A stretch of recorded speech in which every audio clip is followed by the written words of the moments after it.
La réunion convoquée par le président angolais, João Lourenço, en sa qualité de médiateur de l'Union africaine, UA, dans le conflit, approuvera un plan d'action pour la paix en RDC et le rétablissement de bonnes relations entre les deux pays voisins de la région des Grands Lacs. Les présidents Paul Kagame, du Rwanda, Félix Tshisekedi, de la RDC, et Évariste Ndayishimiye, du Burundi, sont invités à la réunion, ainsi que l'ancien chef de l'État Kenyan, Uhuru Kenyatta. Ce dernier participe à la réunion en tant que facilitateur de paix pour la région orientale de la RDC, désigné par la Communauté des États de l'Afrique de l'Est. De son côté, le chef de l'État burundais représente l'un des pays ayant une présence militaire dans l'Est de la RDC, depuis août dernier, dans le cadre du déploiement de la force régionale EAC, créée en juin dernier pour aider à combattre les groupes armés sur le territoire congolais. Le plan d'action qui doit être approuvé ce mercredi a été proposé par le médiateur angolais,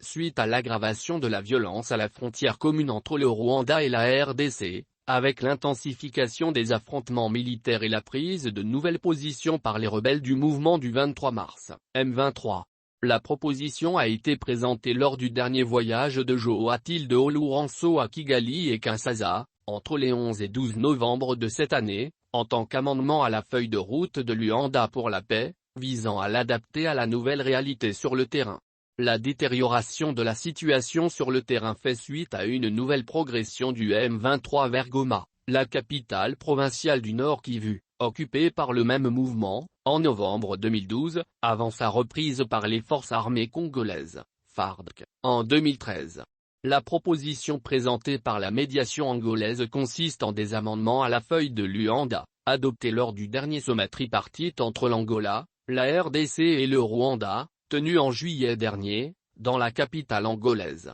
Signé par les présidents João Lourenço, Félix Tshisekedi et Paul Kagame, la feuille de route pour la paix de Luanda a été conçue pour normaliser les relations entre la RDC et le Rwanda et mettre fin à la nouvelle rébellion du M23, qui est à l'origine de la montée des tensions entre Kinshasa et Kigali. Entre autres mesures, la feuille de route prévoyait la cessation immédiate des hostilités suivie du retrait du M23 des positions occupées en territoire congolais, la réactivation de la commission mixte entre la RDC et le Rwanda et la création d'un mécanisme ad hoc de vérification, dirigé par un général angolais. Il s'agit d'un mécanisme politique reconnu dans la région et par le Conseil de sécurité de l'ONU comme complémentaire au processus de Nairobi qui a permis la création de la force régionale de l'EAC pour la RDC. Le processus de Nairobi a également permis de débuter des négociations directes, dans la capitale Kinshasa, entre des représentants du gouvernement de Kinshasa et une trentaine de groupes armés qui ont accepté de déposer les armes en RDC, à l'exception du M23. La détérioration des relations politico-diplomatiques entre la RDC et le Rwanda est l'une des conséquences directes de la résurgence du M23, après son extinction en 2013, au terme d'un accord signé avec le gouvernement congolais. La tension entre les deux pays remonte aux années 1990, notamment après l'accueil en RDC de milliers de réfugiés hutus-rwandais accusés d'avoir participé au génocide de 1994 de leurs compatriotes Tutsis au Rwanda. Cette tragédie a provoqué un exode massif des Hutus-rwandais vers plusieurs pays voisins, dont la RDC, accusée depuis par Kigali de soutenir les incursions des groupes armés Hutus au Rwanda. Initialement, le M23 était une milice formée par des Tutsis de la RDC ou Tutsis congolais d'origine rwandaise prétendument soutenus par les gouvernements du Rwanda et de l'Ouganda, dans l'est du Congo. Le 23 mars 2009, le groupe a signé un accord de paix avec le gouvernement congolais pour son incorporation dans les FARDC,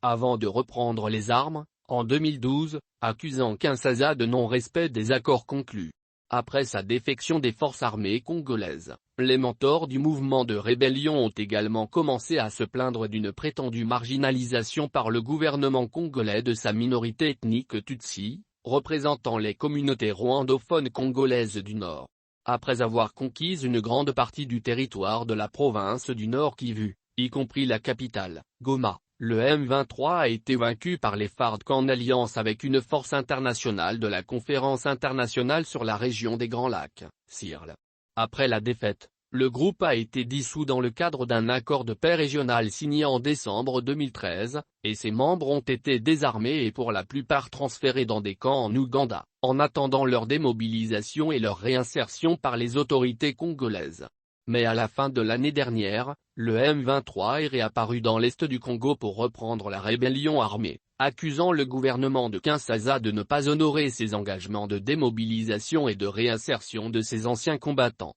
Depuis lors, la RDC accuse le Rwanda de soutenir militairement le M23 dans sa nouvelle offensive, aboutissant à l'expulsion de l'ambassadeur du Rwanda de Kinshasa, Vincent Karega. Cependant, le Rwanda nie ces accusations et, en revanche, dénonce une prétendue alliance de la RDC avec les rebelles du Front démocratique pour la libération du Rwanda, FDLR, issus de la milice rwandaise responsable du génocide de 1994 et aujourd'hui est accusé d'avoir tenté de renverser le régime rwandais.